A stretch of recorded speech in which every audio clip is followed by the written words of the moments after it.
David Kilolo. Bonsoir à tous, madame, messieurs, place à l'actualité.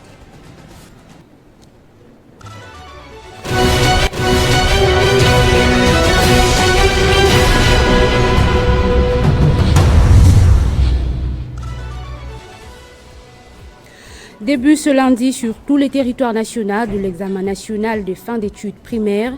Plus de 2 millions d'élèves ont passé l'épreuve de ce lundi, y compris ceux en provenance de zones occupées dans le Nord Kivu.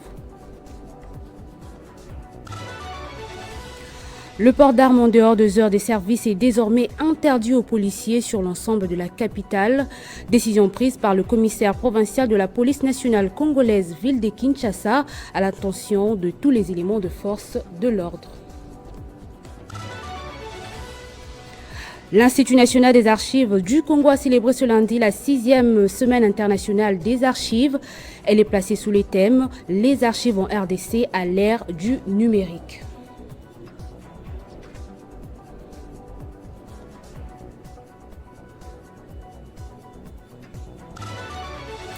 École fermée, vol interne annulé, panne d'électricité, une grève illimitée a démarré ce lundi au Nigeria à l'appel de syndicats après l'échec des négociations avec le gouvernement pour un nouveau salaire minimum dans un contexte de grave crise économique. Merci de votre attention soutenue. Restez avec nous, votre magazine Kinshasa Direct se poursuit. Retrouvez toute l'actualité en continu sur www.tele50.cd.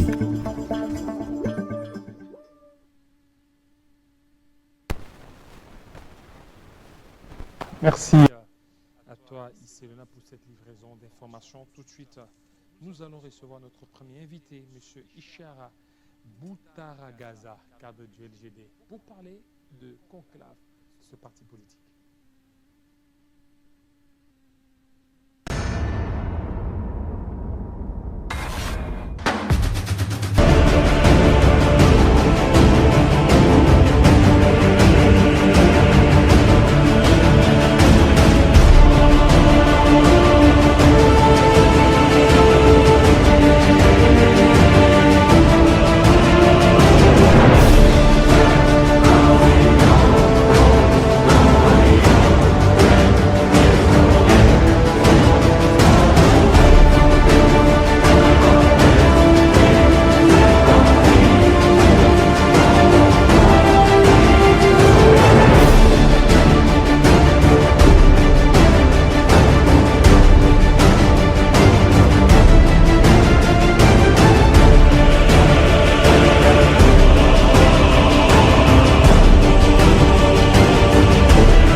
Voilà, merci beaucoup. Nous allons commencer notre première thématique, le conclave de partis politiques de Matata Ponyo, leadership, gouvernance pour le développement. Après les conclaves, qu'est-ce qui va s'en suivre? Monsieur Ishara Boutaragaza, bienvenue. Merci. Un autre kilométrique là. Oui, c'est kilométrique, mais c'est très significatif. Ça signifie quoi? Ishara, c'est un nom swahili qui veut dire miracle ou merveille, exploit, comme vous l'avez dit. Et Boutaragaza, c'est le nom de ma famille qui veut tout simplement dire invincible. Invincible, c'est quelqu'un qui perd la quelle langue là? C'est dans une langue Havu. Havu, nous sommes au Sud-Kivu, dans le territoire décalé, on parle le Kiavu là-bas. Invincible en français. Donc un miraculé invincible. Voilà, merci. Alors, vous êtes venu ici dans le cadre du parti politique LGD, un conclave de 3 jours. Alors, plusieurs résolutions ont été prises à l'issue de ce conclave. Alors, qu'est-ce qu'on peut s'attendre après ces assises? Alors, après ces assises, Le président a été très éloquent lors de son passage hier sur Télé 50 avec Jean-Marie Kassamba. Et nous, en tant que membres fondateurs, mais également des cadres du parti, nous avons pris acte de la violation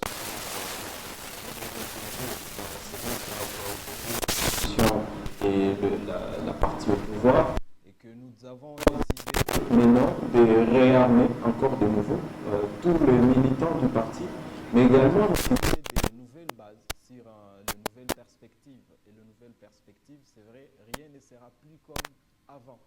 Rien ne sera plus comme avant.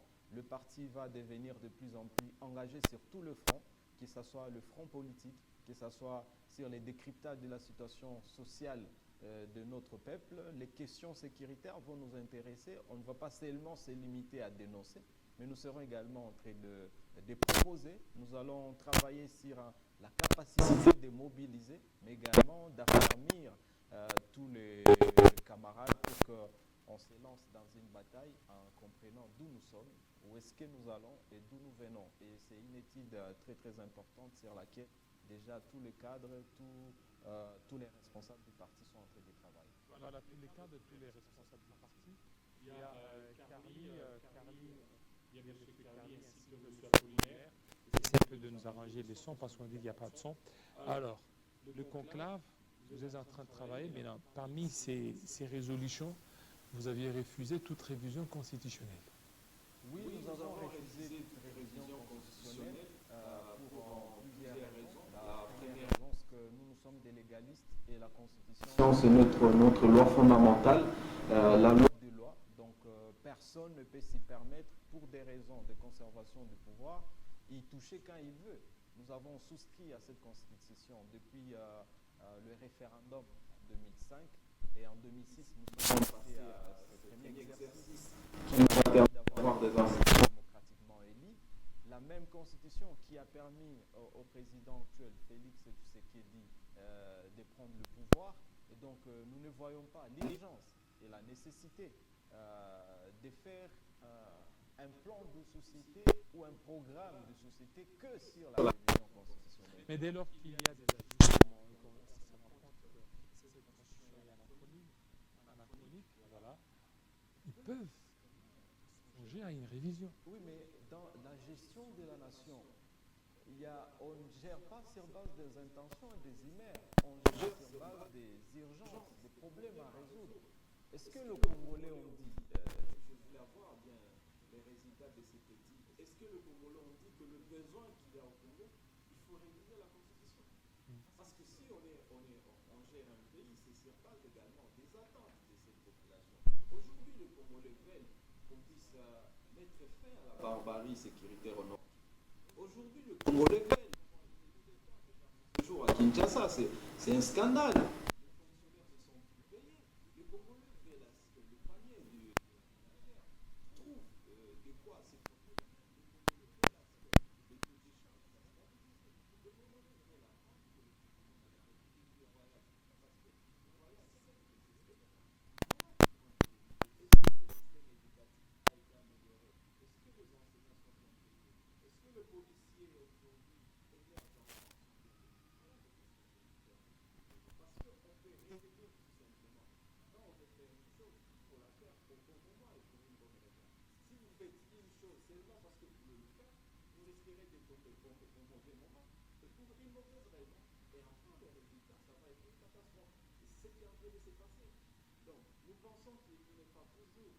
Pour un acteur, chaque fois que vous êtes presque à la fin de votre mandat, c'est un seul mandat renouvelable.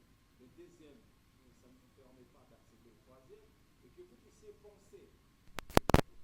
Donc pour vous, il fallait qu'il le fasse avant, c'est-à-dire au premier mandat peut-être. Mais la bonne question ici, ce n'est pas réviser ou pas quel mandat, mais la bonne question, est-ce qu'il y a quel est le blocage que la Constitution a créé qui fait à ce que le pays ne marche pas?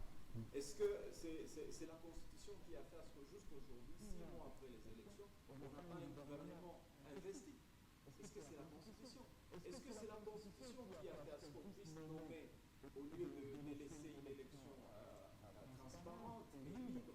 Est-ce que c'est la Constitution qui fait ce qu'aujourd'hui, on amène plus de mercenaires et des armes étrangères au lieu de compter sur notre armée nationale, qui n'est autre que les forces armées de la République démocratique du Congo. Est-ce que c'est la Constitution? Non, mais il faut d'abord, ce qu'on voulait, et je suis tout à fait d'accord, je ne vais pas être en désaccord avec la France. Les constitutions des grandes nations sont...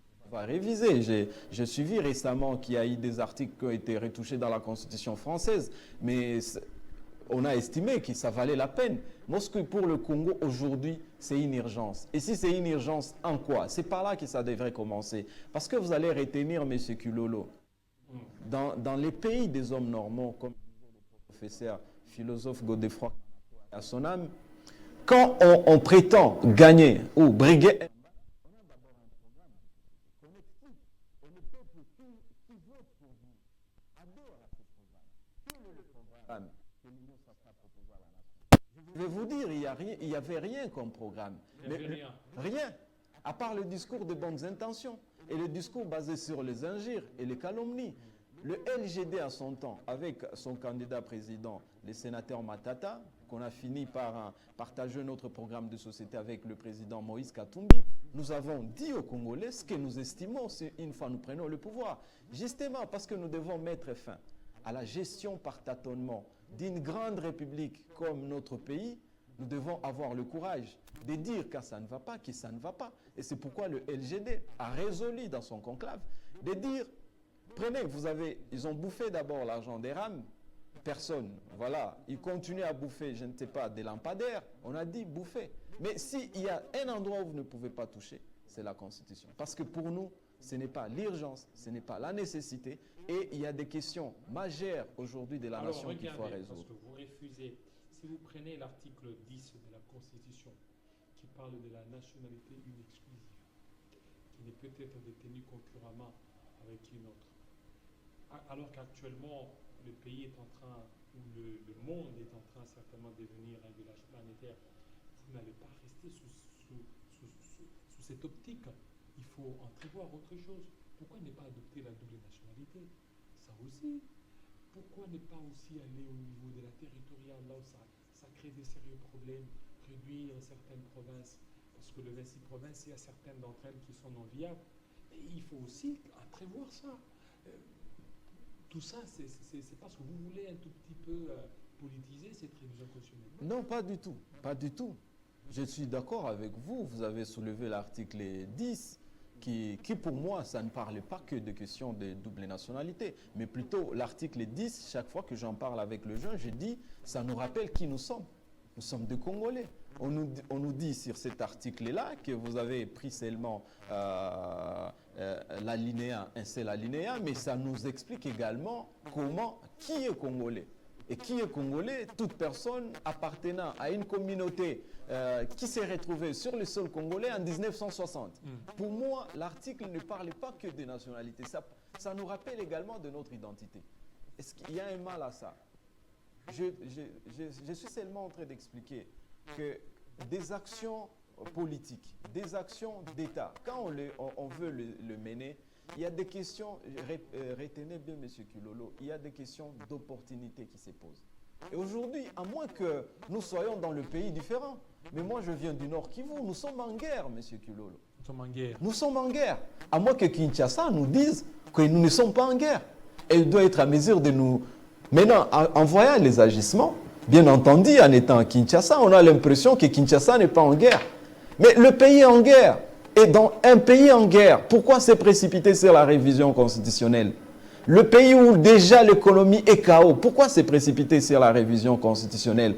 Un pays où tous les jours, on nous rappelle que les dépassements des dépenses à la présidence sont allés au-delà des 600%. Pourquoi s'est précipité à la révision constitutionnelle? Je pense qu'on doit seulement prendre, en tant que Congolais, la Constitution nous donne également le pouvoir d'être exigeants envers nous-mêmes et envers ceux qui nous dirigent. Ceux qui nous dirigent ne sont pas nos maîtres. Ils ne sont pas les super-hommes. Ils sont nos serviteurs. Mais imaginez, si nous sommes souverains, la souveraineté du peuple, conformément à l'article 5, si nous, en tant que de souverains, nous disons nous ne voulons pas, pourquoi on veut forcer?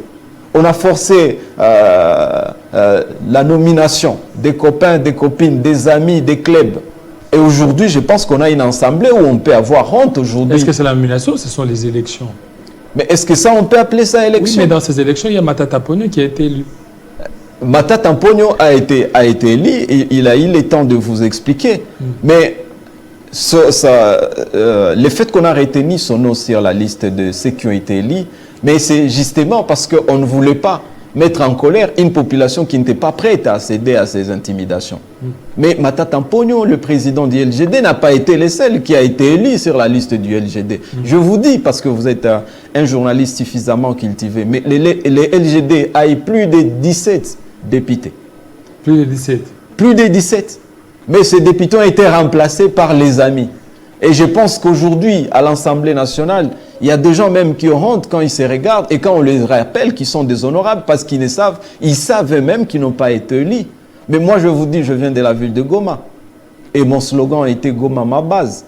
Quand vous arrivez là, on a du mal à expliquer aux jeunes pourquoi tel n'a pas été. Donc, on comprend. C'est pourquoi nous pensons que, d'ailleurs, le président en a parlé, la suppression de la CENI, parce que la CENI a montré ses limites et nous devrions justement être exigeants envers nous-mêmes, exigeants également envers ceux qui nous dirigent. Et c'est comme ça qu'on peut protéger cette souveraineté dont nous parlons, M. Kilolo. Voilà, c'est comme ça qu'on peut protéger la souveraineté, mais la République démocratique du Congo, au vu de ce qui se passe dans l'Est de la RDC, donc pour vous, il ne faut pas qu'on révise ou qu'on touche à une disposition constitutionnelle.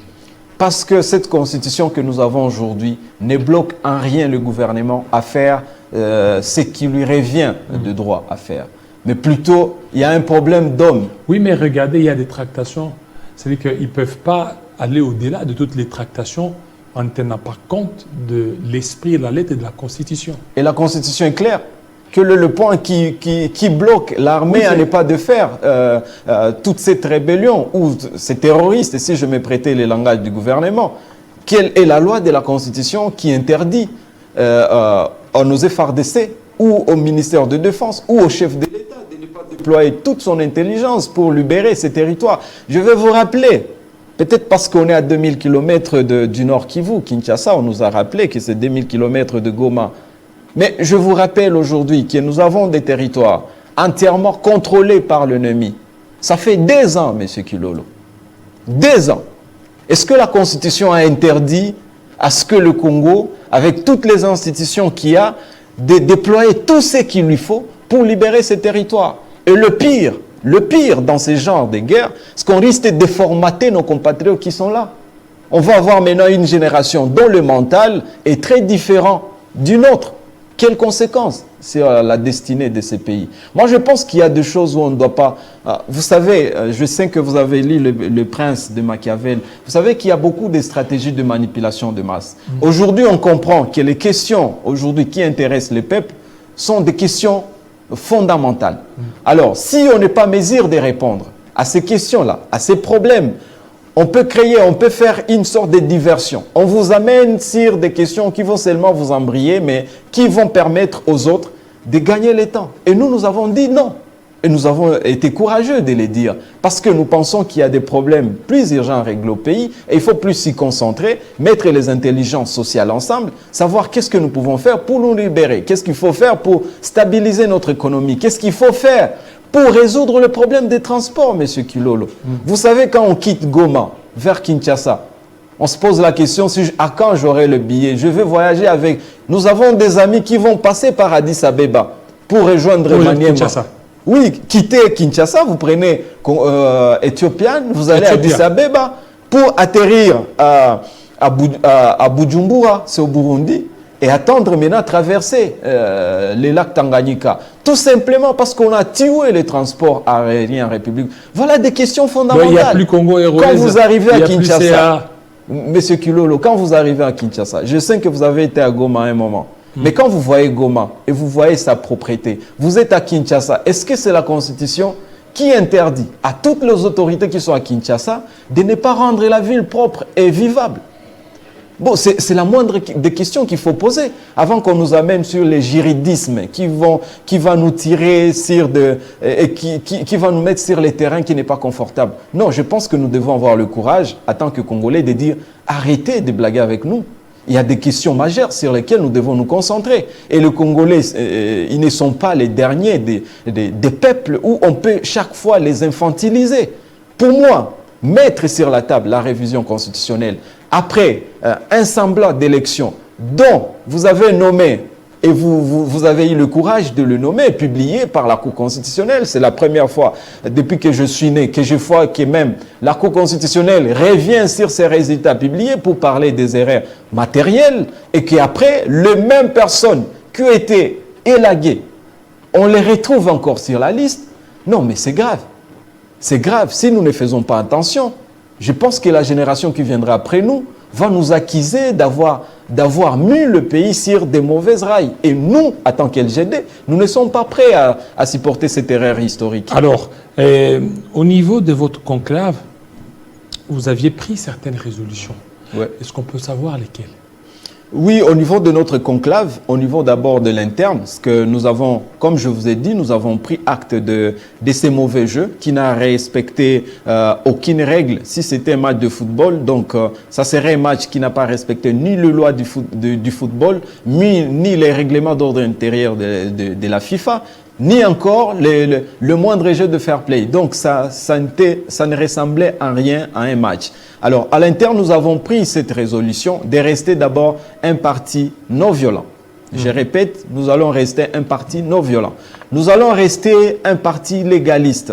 Donc nous allons nous mettre sur la bataille de respecter les lois du pays et de les faire respecter. Et on ne permettra personne, encore bien personne, à tripatouiller les lois du pays. La troisième résolution, ce que nous nous sommes engagés et tous les généraux du parti, qu'on appelle des grands mobilisateurs, se préparent à mobiliser davantage. Et cette mobilisation est basée également sur les réarmements mentaux. C'est-à-dire, il faut expliquer la philosophie du parti, l'idéologie du parti, où est-ce que nous sommes, où est-ce que nous allons, qu'est-ce qui nous attend dans 20 ans, dans 30 ans, où est-ce que nous voulons aller? Parce qu'on ne veut pas seulement être un parti de mobilisation, mais quand vous entrez dedans, vous sentez qu'il n'y a rien dans la compréhension des animateurs.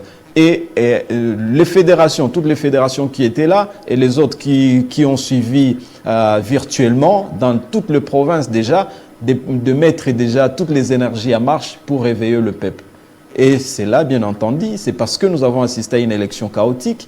Cela, bien entendu, c'est parce que le pays est en danger. Et quand le pays est en danger, le slogan qui souffle dans les oreilles des vrais patriotes, c'est de dire les vrais citoyens doivent se réveiller. Et c'est dans cette pente-là que nous sommes. C'est-à-dire, on va sentir maintenant des vibrations qui vont venir de toutes les communes de Kinshasa. Vous allez sentir les vibrations qui vont venir de 25 autres provinces pour dire nous devons maintenant reconquérir notre dignité. Et la conquête de la dignité, c'est d'avoir le courage de dire non à ceux qui veulent prendre en otage le pays, à ceux qui mettent le pays à genoux par, bien entendu, son secteur sécuritaire, par son secteur économique. La politique elle-même, on ne comprend plus où est-ce qu'on est en train de nous mener. Et on apprendrait que même certains députés ne veulent même pas, avant que même le gouvernement ne vienne demander son investiture, certains ne veulent même pas que le gouvernement soit investi. Oublions que même dans cette assemblée, il y a plus de 450 députés qui sont de l'Union sacrée, mais qu'est-ce qui se passe? 450 voilà, de l'Union sacrée. De l'Union sacrée, parce qu'on a vu certains opposants qui sont revenus sur la liste du gouvernement. Donc ça veut dire qu'ils n'étaient jamais opposants, et on l'avait dit. Donc enfin, on a compris qui sont les opposants et qui ne le sont pas. Alors Matata, il y a déjà certains bruits qu'il est en train de l'envoyer vers l'Union sacrée, vers le gouvernement. Alors qu'est-ce qui a bougé pour qu'il n'y aille pas? Alors Matata, ce n'est pas un homme dont le bruit peut envoyer à l'Union sacrée. Heureusement que vous avez dit de bruit. Ça c'est un. Donc le bruit ne peut pas l'amener à l'Union sacrée.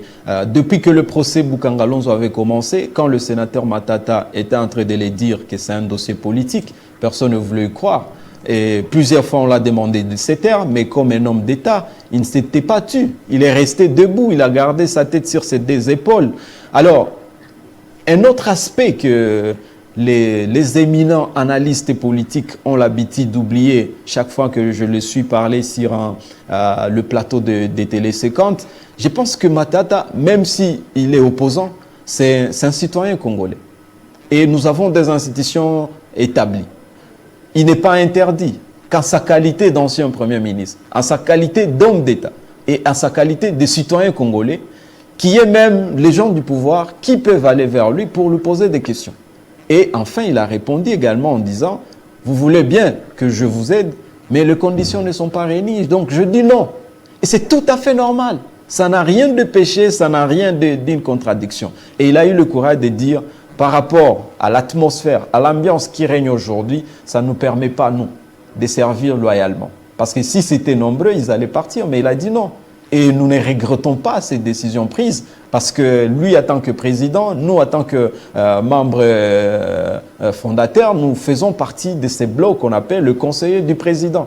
Et quand le président nous a dit, la position que nous maintenons, elle est non. Nous avons dit, nous saluons cette décision. Oui, mais en fait, on a vu, il y avait des étudiants qui se sont mobilisés, les étudiants de beaucoup de provinces qui ont demandé à ce que Matata puisse aider le pays sur le plan économique ou aux finances. Vous n'avez pas tenu compte aussi de toutes ces revendications, de toutes ces pétitions? Oui, mais on a compris, ce n'était pas que des étudiants. C'est pratiquement tous les Congolais dans tous les coins du pays qui, certains pouvaient l'appeler sur son téléphone, les autres par les canaux de ses collaborateurs que nous sommes.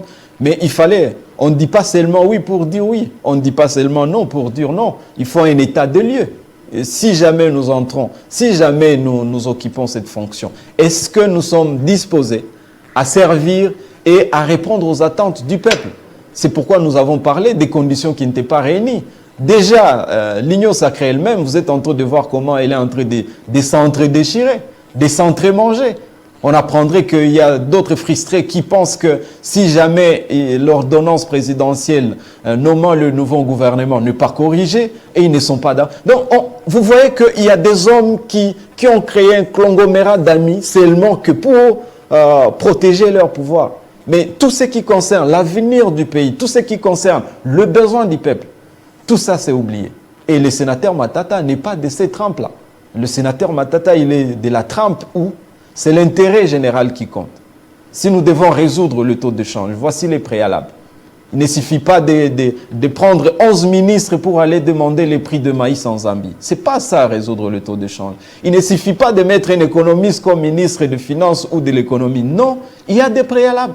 Et la science est très correcte sur ces points. Et le sénateur dit, voilà comment on peut y arriver. Mais quand on les traite de tous les mots, je pense que nous assumons toutes les décisions que nous prenons. Nous aimons ce Congo, nous allons continuer à nous battre pour ce Congo, mais on va le réélever dans les meilleures conditions. Vous n'avez pas peur que les dossiers soient encore ressuscités, les dossiers Bukangalozo? Advienne ce qui pourra. Nous n'avons jamais eu peur. Nous n'avons jamais eu peur parce que si on avait peur, moi qui vis dans une province sous haute tension aujourd'hui, le Nord Kivu, sinon je n'ouvrirai plus ma bouche. Mais je pars chaque fois que la nécessité l'oblige. Le sénateur Matata lui-même, qui a été sollicité plusieurs fois, même on l'a proposé de changer de nationalité pour qu'il soit protégé. Mais il a dit non. Il reste congolais et il va rester au pays. Mais si c'était beaucoup de l'Union, vous allez voir, quand l'LGD va prendre le pouvoir, même avant qu'on puisse présenter notre programme, je sais qu'il va y avoir beaucoup d'acteurs politiques de l'Union sacrée qui vont quitter le pays, par peur déjà de nombre de détournements autour d'eux. Mais le sénateur Matata, conscient, en accord avec lui-même, il a dit, je ne me reconnais pas dans le dossier Bukangalozo. Je vais rester au pays et je vais me battre loyalement. Mais vous avez vu vous-même combien de contradictions qui ont suivi ce dossier. Voilà pourquoi il est là. Donc, lui-même n'a pas peur. Moi, en face de vous, je n'ai jamais eu peur. Les camarades du LGD sont déterminés à porter une pierre à l'édifice pour que nous puissions sauver notre pays. Alors maintenant, vous faites comment pour rentrer au niveau du Nord Kivu avec toutes ces tensions sécuritaires? La tension sécuritaire qui règne au Nord Kivu, parfois j'ai tendance à dire qu'elle est voulue par Kinshasa. Elle est voulue par Kinshasa parce que les analyses qui sont faites par nous-mêmes en tant que chercheurs en gouvernance sécuritaire et en peace building, nous comprenons que, en tout cas, la plus grande responsabilité de ce qui se passe au Nord Kivu en général, la responsabilité est à Kinshasa. Si vous voulez, je peux vous faire quelques indicateurs. Nous sommes dans la ville de Goma, par exemple. Monsieur Kilolo, vous savez que la ville de Goma et la ville de Gisenyi, ce sont les deux villes qui ont une frontière plus fréquentée en Afrique. La deuxième frontière la plus fréquentée au monde après la frontière des États-Unis et le Mexique. Mais la bonne question, si tous les jours nous pensons que c'est le Rwanda qui nous menace, mais quel est le dispositif sécuritaire que nous mettons sur ces mouvements populaires? Vous savez ce que ça implique, le mouvement populaire. Mais par contre, quand vous arrivez à la petite barrière, vous allez voir que beaucoup des services qui sont là, ils n'ont même pas besoin de voir les cartes. Juste quand vous les avez salués comme ça, c'est fini. Mais vous insécurisez la ville. Par ricochet, vous insécurisez la province. Quel est le dispositif sécuritaire? Nous avons une population dans la ville de Goma qui est déjà à plus de 2 millions d'habitants. La bonne question, vous savez, en matière de sécurité des grandes agglomérations, des questions qui sont posées, c'est de savoir si cette agglomération a des policiers. Mais un policier peut sécuriser combien? C'est comme ça le bon étude. Alors, nous avons la ville de Goma qui n'a que, en tout cas, je n'ai pas encore trouvé quelqu'un à me contredire, je l'ai dit à Goma, je continue à le dire, moins de 500 policiers. De 500. Moins de 500 policiers. Et puis, dans les 500 policiers, vous réduisez d'abord tous les policiers affectés dans la circulation routière. Vous réduisez les officiers. Vous réduisez tous ces policiers qui sont affectés chez les autorités, chez les entreprises. Enfin, vous risquerez de rester avec par exemple, 100 ou 50 policiers. 18 quartiers dans la ville de Goma. Vous vous imaginez. Alors, quand vous voyez même ces policiers, de quelle manière ils sont dotés de la logistique? Vous allez voir, ils n'ont pas de véhicule. Je l'ai dit, le ministre de l'Intérieur, s'il est en train de me suivre, il doit faire les diagnostics. Ces policiers n'ont pas de véhicule. Ils marchent à pied dans les quartiers. Et la plupart de ces policiers ne sont pas payés. Ils n'ont pas de numéro matricule. Mais posez-vous la question. Comment vous pouvez remettre une arme à quelqu'un qui ne bénéficie d'aucun salaire? Qu'est-ce que vous voulez de cette personne? Donc là, ce sont des évidences. Quand vous allez de l'autre côté, du point de vue organisation, de la structure sécuritaire du Nord Kivu, Monsieur Kilolo, ça peut vous étonner. Est-ce que vous savez qu'aujourd'hui, pratiquement le Nord Kivu et la ville de Goma, on est géré par des intérimaires? Je répète bien, on est géré par les intérimaires. Les intérimaires, effectivement. Le gouverneur, c'est un intérimaire. Et vous savez qu'en administration, un intérimaire a des limites. Des limites, effectivement. Le maire de la ville, c'est un intérimaire. Le commandant de la police, commandant ville, c'est un intérimaire. Les deux bourgmestres de communes sont des intermédiaires, sont des intérimaires parce que le président de la République avait déjà signé une ordonnance mettant en place des nouveaux bourgmestres civils.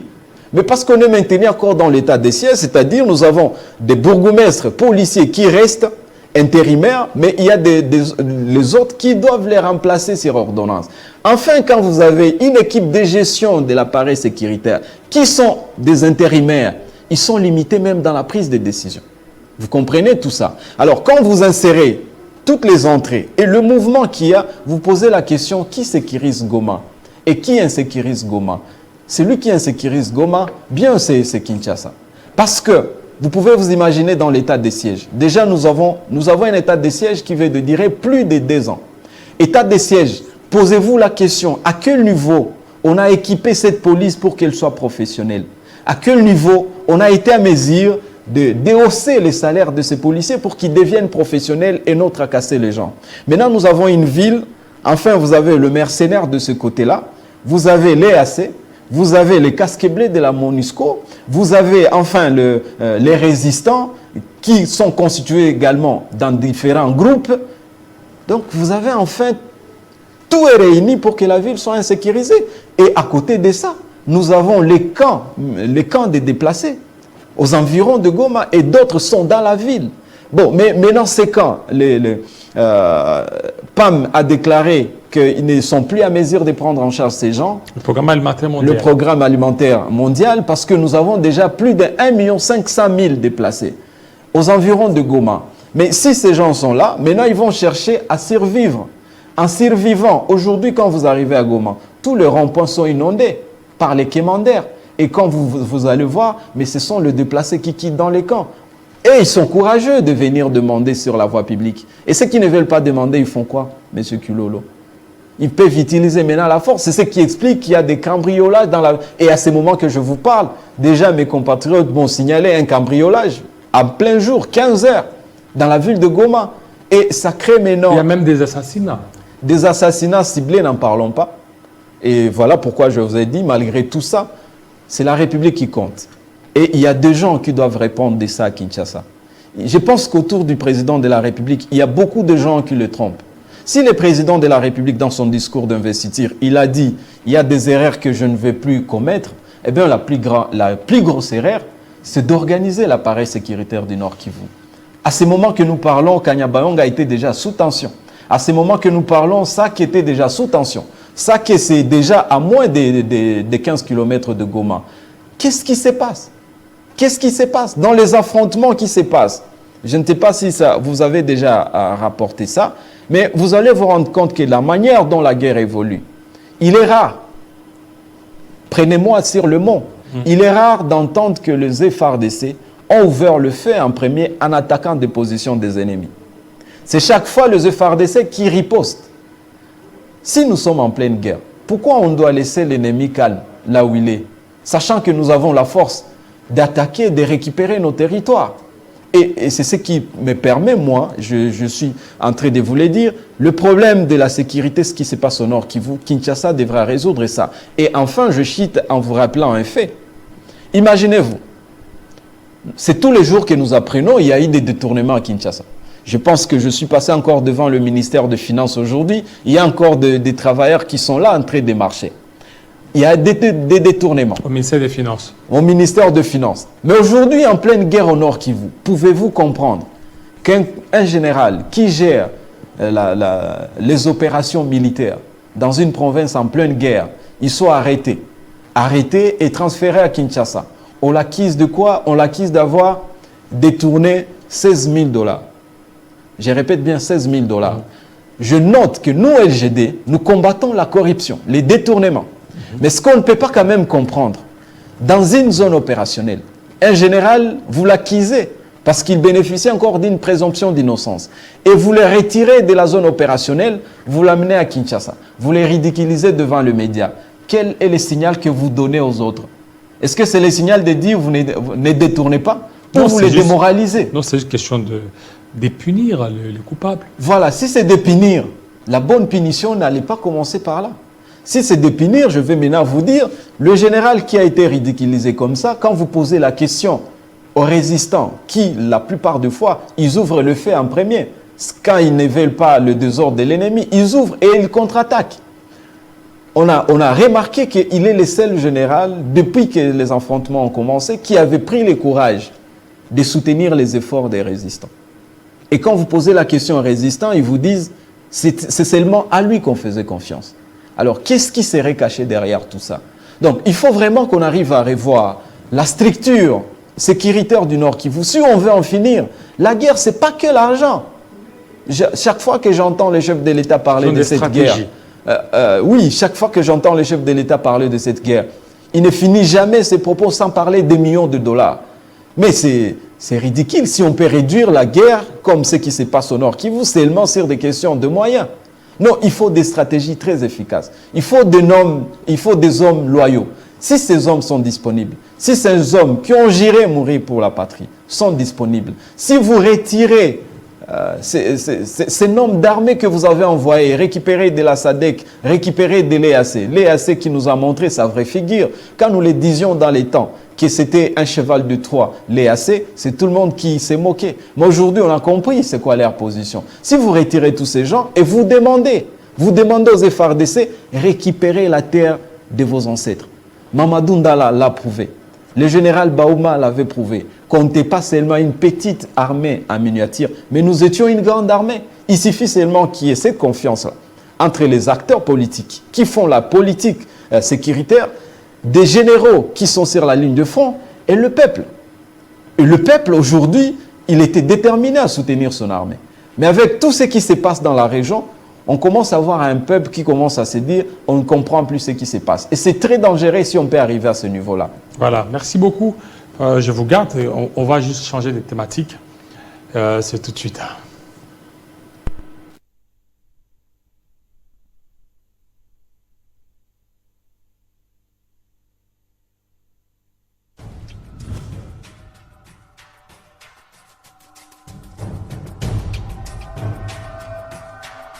Télé 50, simplement congolais.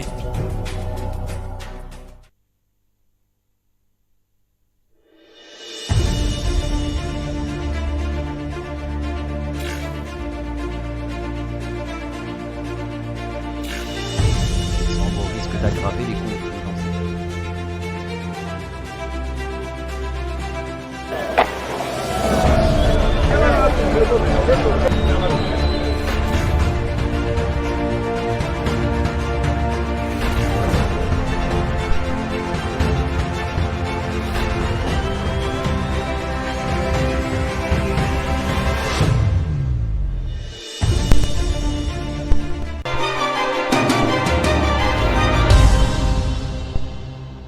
Voilà, nous allons terminer avec Ishara Boutaragaza, cadre de LGD. Alors, il vient certainement d'épingler des éléments très importants par rapport à l'est de la RDC. Alors, on va terminer avec Judith Souminois. Ça, c'est la deuxième thématique, juste là. On va terminer. Judith Souminois, ce gouvernement, vous, en tant qu'au parti politique de l'opposition, qu'est-ce que vous voyez dans ce gouvernement? Ça pourra apporter quelque chose. Surtout que Matata Ponyo a refusé de participer, de jouer un rôle très important dans ce gouvernement. Oui, je pense que même si on pouvait amener Lionel Messi dans un club de 3e division pour qu'il puisse remporter la Champions League, ça allait être compliqué. Et c'est ce que le sénateur Matata fait. Donc c'était vraiment... Vous voyez quand vous faites... Matata a refusé, catégoriquement. A refusé parce que il pouvait être le meilleur joueur, mais avec quelle équipe? Parce que quand l'équipe réussit, c'est l'équipe, c'est pas un individu. Et c'est une combinaison, chacun à son poste, de pouvoir faire son travail. Qu'est-ce qui a fait que Matata, lui, il a été nommé 10 jours après, on a eu le gouvernement. Oui, parce que c'est un homme d'État. Avec lui, il a été nommé, on n'a pas eu un gouvernement éléphantesque comme celui-ci. Monsieur Kilolo, je vais vous dire par rapport les facteurs de développement d'un pays. C'est quand un peuple sait compter le nombre de jours. Retenez ça. Mais quand vous avez un peuple, comme le disait le professeur, paix à son âme, le philosophe Godefroy Kamana, quand vous perdez déjà la bataille du temps, ne rêvez pas le développement. Retenez. Nous avons eu d'abord une union sacrée qui s'est constituée depuis le départ en mettant en place un présidium des 5 tout-puissants hommes. Ils ont eu à faire tout ce qu'ils ont eu à faire. Et après l'élection, je pense 48 heures après, ils savaient tous qu'ils ont la majorité parlementaire. Ce qui veut dire que le rôle de l'informateur n'avait plus de sens. Parce qu'ils connaissaient déjà qu'ils ont la majorité. Le même jour, même eux pouvaient avoir la chance, après l'élection, même après l'élection d'à 4-5 jours, on pouvait avoir un gouvernement. Et surtout, n'oubliez pas l'urgence. Nous sommes un pays en guerre. Mais ils ont mis en place un informateur. Un informateur à qui on a donné 1 mois. Après 1 mois, il a encore sollicité un autre mois. Ça fait 2 mois. 2 mois, ça fait 60 jours. Mais c'est blaguer avec le peuple. Vous savez que la sortie de ces gouvernements, moi, ce que j'ai retenu, si nous étions très courageux, nous devrions demander à l'Union sacrée de cesser de blaguer avec le peuple. Pour moi, blaguer avec le peuple, imaginez, M. Kilolo, vous êtes mon père et que vous me donnez rendez-vous à Télé 50 de venir à 15 h. Et moi, je vous dis, merci père, je serai là. Mais imaginez si j'arrivais à 22 h. Vous allez me dire que je vous respecte. Parce que le premier respect, c'est quand vous avez le temps de donner à la personne à qui vous respectez de votre État. Avec Matata, il avait déjà avec la même constitution. Avec la même constitution. Sans réviser. Sans réviser. Nous sommes arrivés, il est arrivé quand il était ministre des Finances et Premier ministre, à payer les dettes qui étaient à plus de 10 milliards de dollars. Avec la même constitution, sans réviser. Bon, maintenant nous avons un gouvernement qui vient d'entrer. Quand vous faites le casting, vous avez vu vous-même ce que ça a créé. Je ne vais pas revenir sur la tollée que ça a donné sur les réseaux sociaux. Mais la bonne question, qu'est-ce qu'on voulait nous... Quels sont les résultats qu'on veut nous proposer à travers ces gouvernements? Vous savez la grande pesanteur qu'il y a autour de ces gouvernements. Je vais être très honnête. Je sais que le conseiller de Mme Judith Souminois ne nous diront pas ça.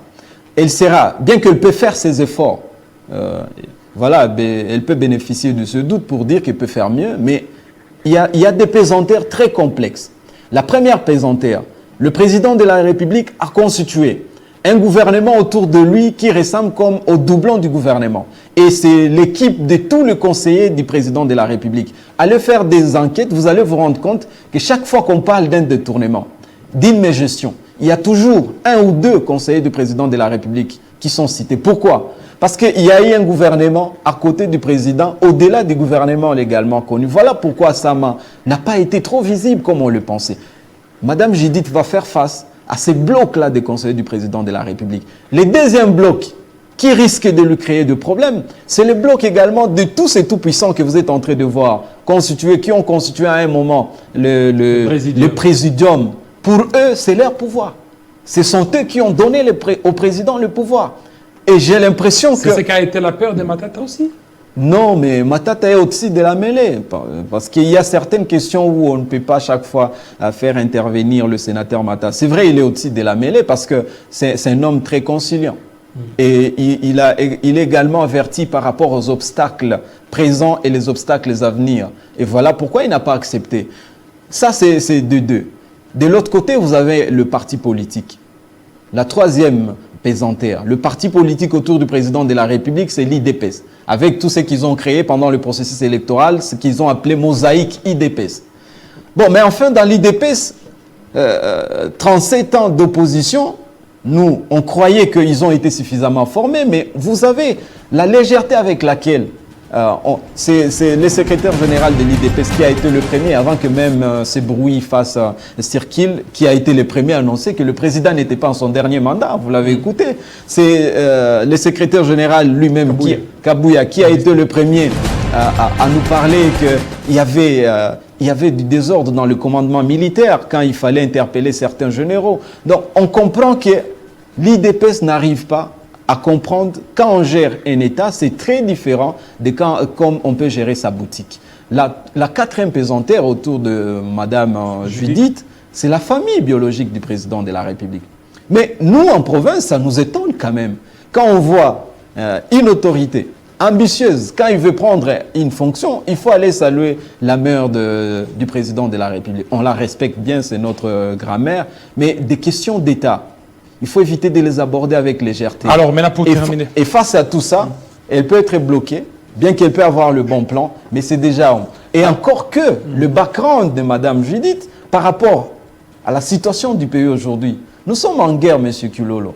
Je vais répéter ça combien de fois. Et quand on est en guerre, la nation sélectionne le meilleur de ses enfants, de ses hommes, pour dire « sauvons le pays ». La pesanteur du Nord Kivu. Vous savez, les tâtonnements qui se créent à Kinshasa, c'est parce qu'on n'a jamais compris la situation géopolitique de l'Est. Vous avez vu le président, quand lui-même, il a reconnu ça dans ses discours, qu'il avait commis une erreur de faire confiance à Kagame. Mais quel président de la République démocratique du Congo, connaissant bien le jeu des pays des Grands Lacs, peut se permettre de faire cette confiance à ce niveau-là? Donc il faut avoir quelqu'un qui maîtrise la politique régionale et savoir par où il faut appuyer pour sauver le pays de ces marasmes. Voilà, merci. Pour terminer, la toute dernière question. Et pourquoi Matata Ponyo a voulu qu'on supprime la CENI? Oui, parce que cette CENI a perdu toute sa substance d'être une CENI. Vous savez, dans d'autres pays, il y a deux modes pour accéder, pour former une commission électorale. Le premier mode, soit c'est le ministère de l'Intérieur, avec ses activités régulières, qui gère la commission électorale avec ses recensements réguliers. Le deuxième mode, dans d'autres pays, c'est soit une organisation totalement indépendante. OK ? À l'occurrence, si on prend les cas par exemple de la RDC, ça peut être des organisations comme Senko. Je ne dis pas que c'est elle, mais je dis par exemple.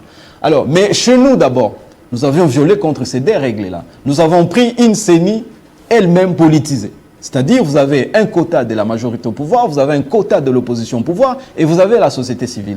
Malheureusement, dans cette CENI qui a organisé ces élections, c'est la même majorité au pouvoir qui est restée majoritaire parce que quand on a demandé qu'on puisse réviser les animateurs, qu'on puisse restructurer les animateurs, on nous a traités de tous les mots parce que les animateurs de l'opposition, cette opposition qu'on a fait entrer dans la CENI n'était plus dans l'opposition.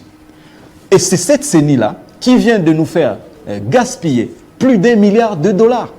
Vous savez, c'est combien de kilomètres de route? C'est combien d'écoles? Plus d'1 milliard de dollars pour nous organiser ces fameuses élections. Donc, on aimerait bien que cette CENI soit supprimée, qu'on réfléchisse autrement, comment on peut prendre notre destin. Merci beaucoup, M. Ishara, surtout de votre passage, M. Ishara Johnson.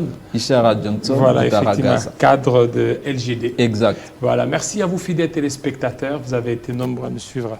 Restez branchés sur Télé 50. Tout à l'heure, dans quelques instants, vous aurez la grande édition des Grâce à Lambeau. Restez branchés sur Télé 50.